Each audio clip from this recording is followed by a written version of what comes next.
Hey, so one day I heard a feedback of a student a student of another teacher, right?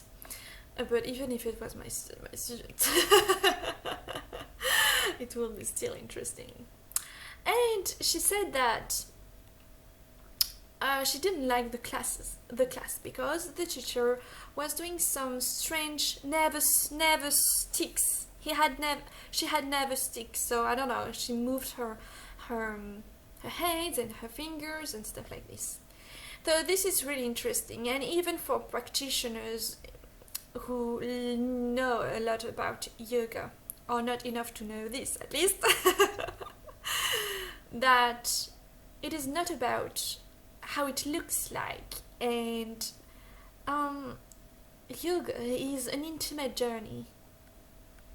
It is not about becoming something and transforming yourself into something. I'm sorry, I'm looking at my okay, so we are not looking to become the version of perfection that you had in your mind. That is not at all that. It's about looking at things directly into the eyes for what they are and letting go of that.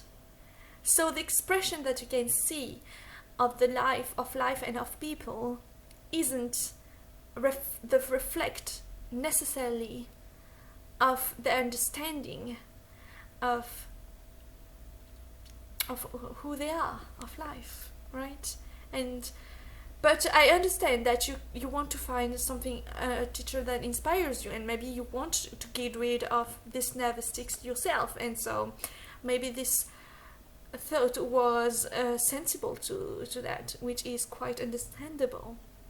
But I thought it was a great occasion to talk about this in a general way, but then it is linked to a particular subject that we will find if you inquire more about yoga and the different perspective and tool that exists.